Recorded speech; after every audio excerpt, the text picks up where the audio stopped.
Hello and welcome back, YouTubers. I'm Protomario. I'm gonna be shit-talking here a little bit, but most of it's going to be truthful, and I'm sorry if anyone's offended or upset by my shit-talking, but just realize that what I'm saying is from my own opinionated perspective, which means if you feel I'm 100% wrong, you don't have to be offended or change anything. So, just like how everyone buys a new Apple iPhone, or a new Samsung Galaxy, or get their fucking Starbucks coffee every goddamn day, they can't function without it. You know, America has become trend capital. You have to have the trendiest shit in the fucking world. Well, unfortunately, the same idiots out there who are all about the trendiness will throw their money at anything. And despite how many videos were put out on YouTube about how poorly managed money-wise Tim Shafer is, people still funded Psychonauts 2. Now, Psychonauts 2 is a game that I wouldn't mind seeing happen. I'm not a big fan of Psychonauts 1, but I can tell that there's a cult following for it, so it's obviously done something right. Tim Shafer, generally speaking, is pretty good at what he does, video game programming-wise, storytelling-wise. He co-created Monkey Island and several other point-and-click genres. He has been involved over at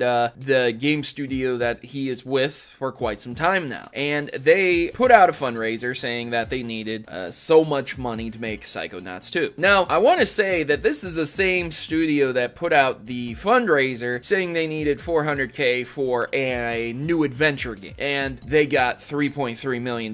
That is about 9, maybe 8-ish times more than what they originally requested, just roughly around that. And what ended up happening is they made Broken Age, but they had to make Broken Age Part 1 and 2. And correct me if I'm wrong, but I'm pretty sure that's what it is. Now, unfortunately, they had to make it into parts because Tim Shafer is so poor at managing money that they weren't able to make it in one game, even though they raised roughly 7 to 8 to 9 times the original funding that they had requested. This is very bad, and you can look up all that shit. Even with that bullshit that happened, people still threw money at this project because they had money to throw at this project.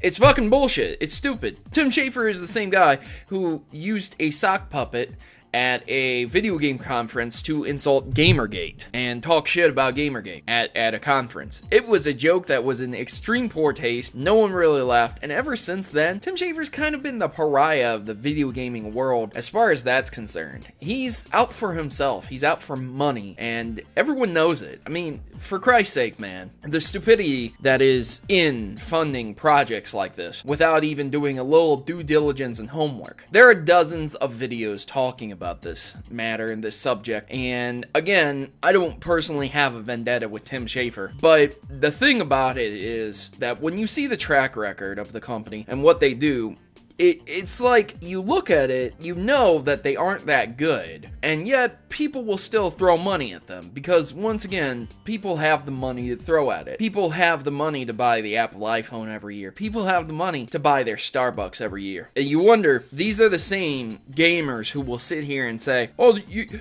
don't buy a Call of Duty every year. Call of Duty never changes. We want something different. We want something new. And yet they will sit here and piss away money at this, instead of supporting a spiritual successor like Citizens of Earth.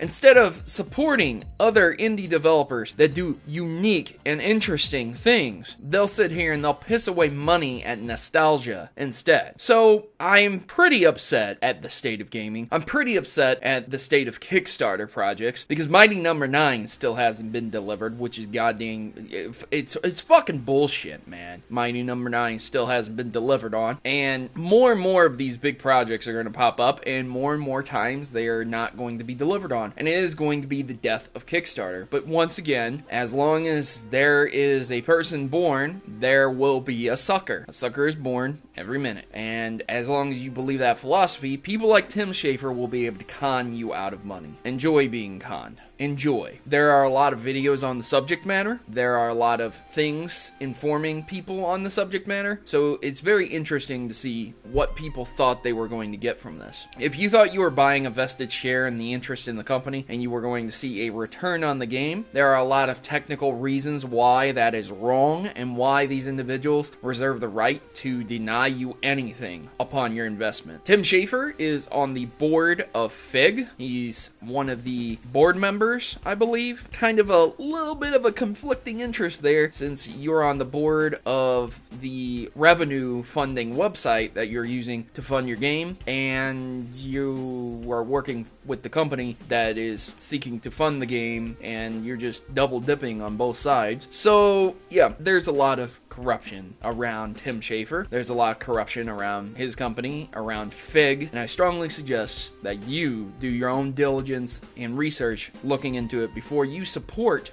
Tim Shafer or Fig or any other Kickstarters that he is involved. So I'm very sad to see that this project actually did get fulfilled, and that there are people willing to piss away their money at this bullshit, at fucking nostalgia, instead of doing their own homework and research before clicking, oh yeah, I'll donate $10 to see Psychonauts 2. Oh yeah. So I've been your host, Protomario, and I'm signing out. And once again, ladies and gentlemen, thanks for watching, and as always, good gaming and God bless. Thanks for watching my video and making it to the end. And would you please consider subscribing to my channel? By subscribing to my channel, you are not only supporting me, but also joining a community that is against stereotypes, lies, and fraud in gaming. I work my hardest to inform my subscribers of important stories that might affect them. From new games to important updates, the Mavericks are always informed. If you are tired of political correctness ruining your gaming experience, then join my rebellion, because PC isn't for me. And if it isn't for you either, consider yourself a friend of the Mavericks. Subscribe today and you'll be in good hands. Mavericks unite, and together we can keep gaming from falling prey to the people that would not only censor it, but also destroy it.